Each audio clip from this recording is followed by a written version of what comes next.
All right, so I'm back. For some reason, didn't save the rest of the video that I made, so we're gonna do it in two separate videos here.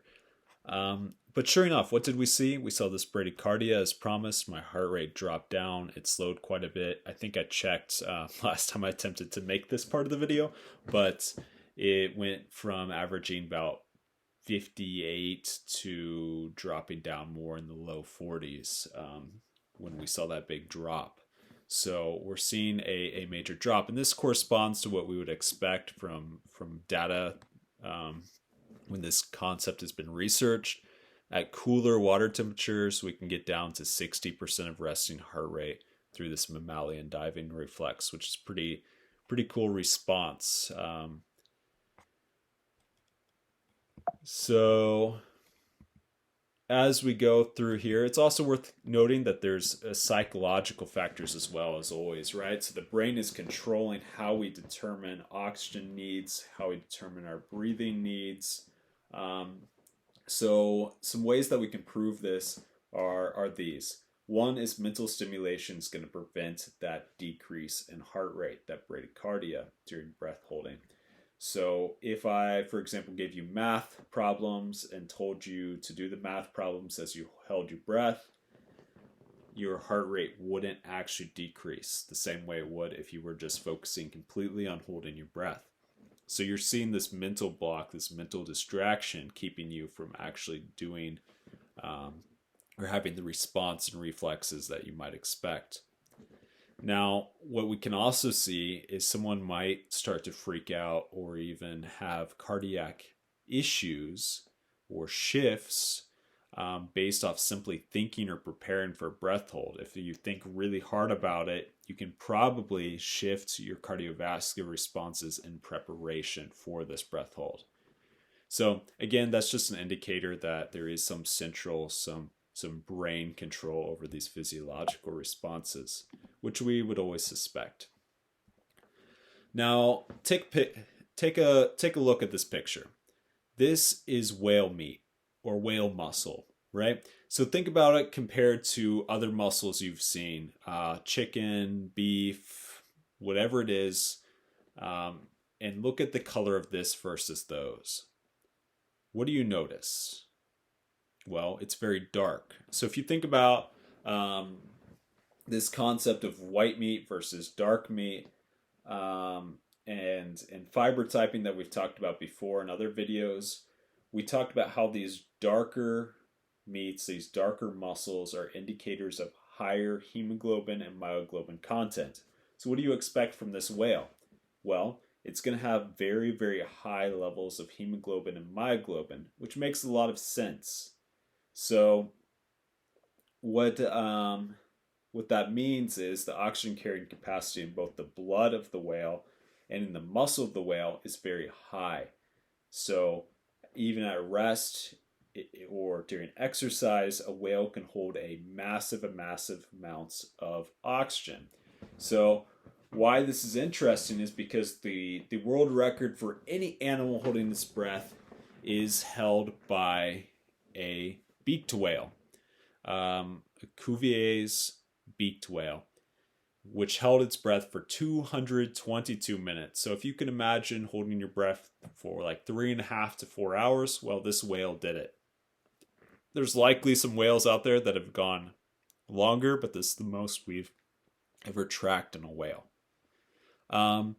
So why are whales so good at this? Well, they've got this myoglobin, they've got this hemoglobin content, they can hold a lot of oxygen.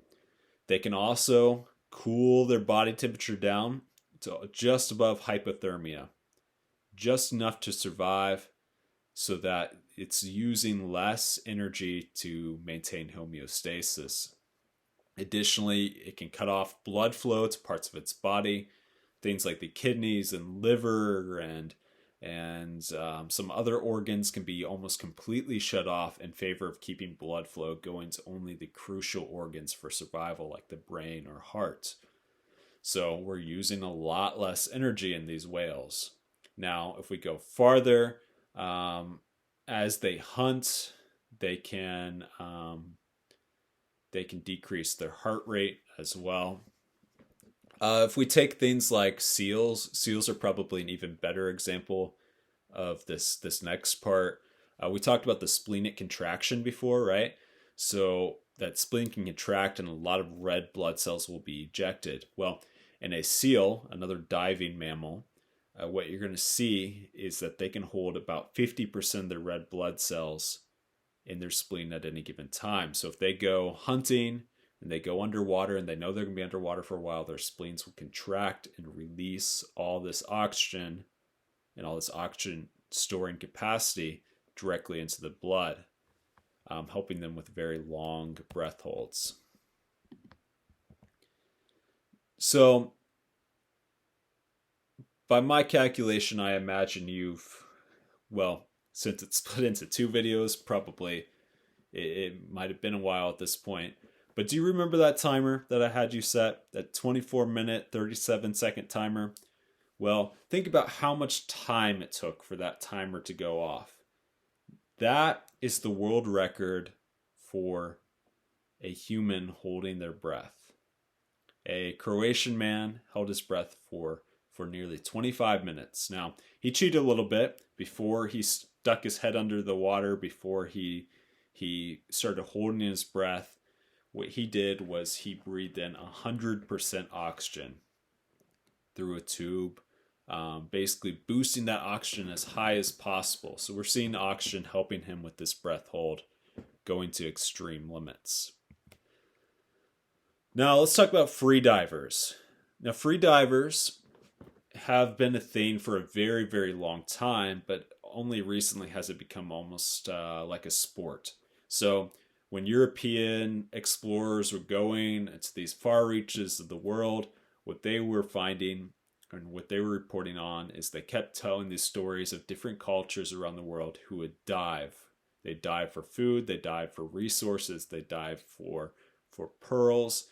And the stories, of course, like everything else, were fishing stories where, oh, I saw someone dive for a minute. I saw someone dive for 5 minutes. I saw someone dive for 7 minutes. I saw someone dive for 15 minutes. So there's these wild stories of these remote groups being underwater for very long amounts of time. And sure enough, we can find those cultures to this day who continue these practices that they've done for centuries. Was the 15-minute true? No, but were people there for 5 minutes? I would believe it. But free diving has recently developed as a sport, and that's because of this guy. This guy's name is Raimondo Boucher. I don't know exactly how to pronounce it, to be honest with you.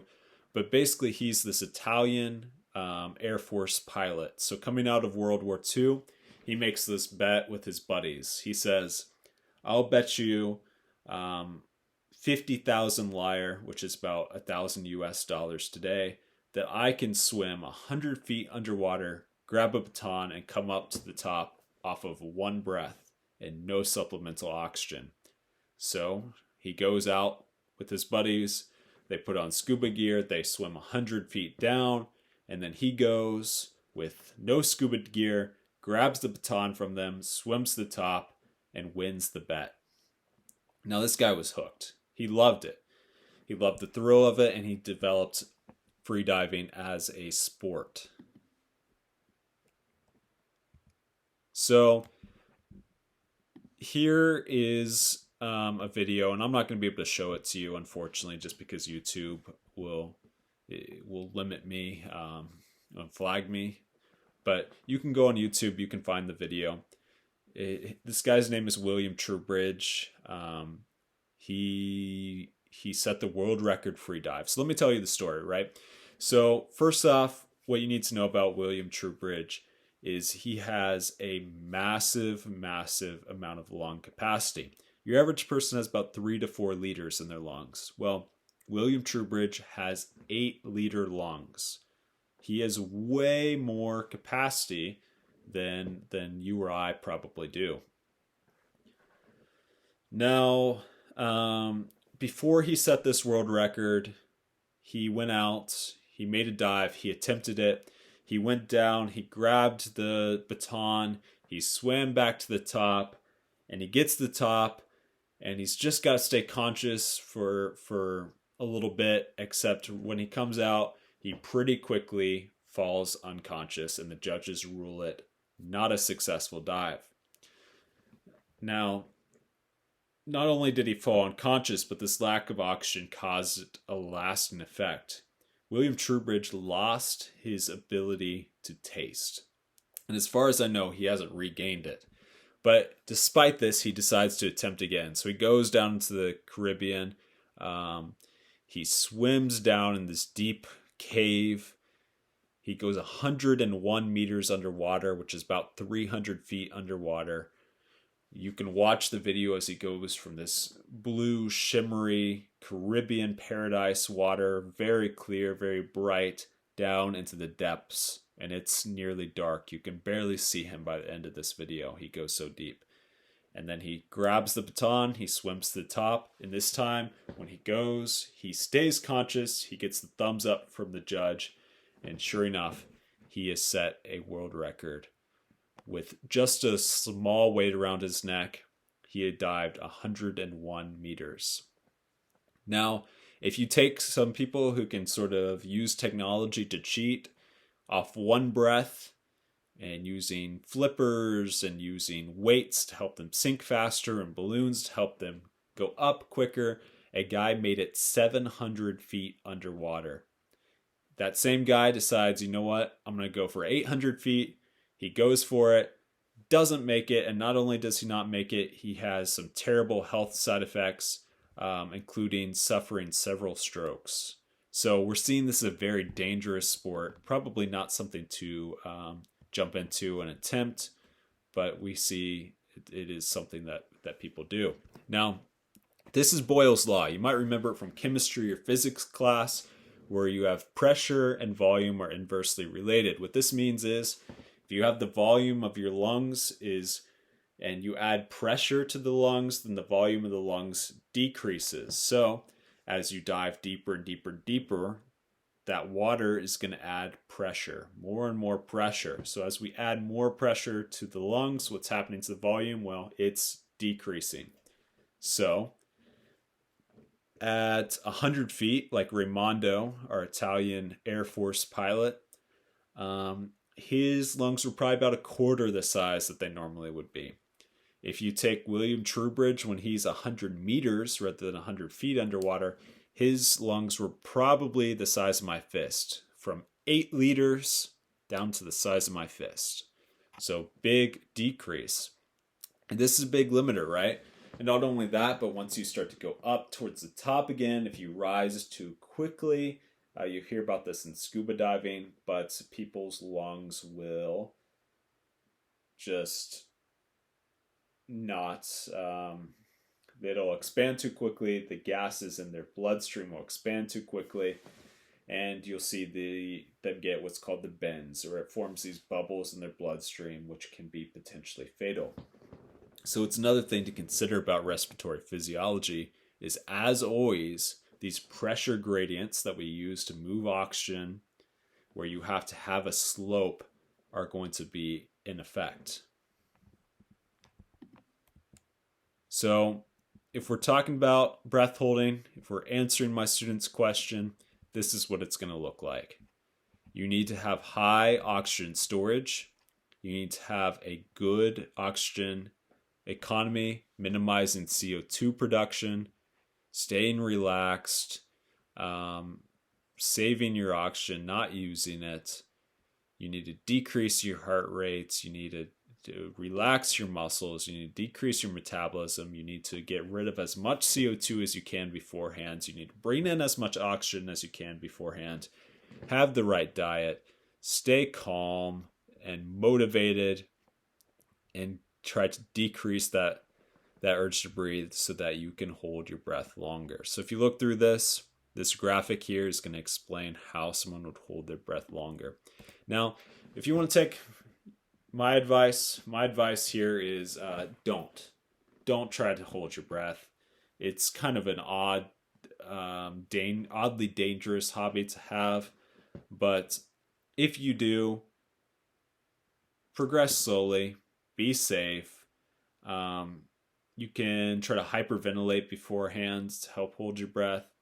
But the main idea here is that by studying how to hold our breath, we kind of got a good glimpse of how respiratory physiology works, what our limitations are, and what's going to be ways to improve or boost your respiratory capacity. Things like training hemoglobin content, training red blood cells, going to altitude and building up red blood cells. That's a hint for future videos.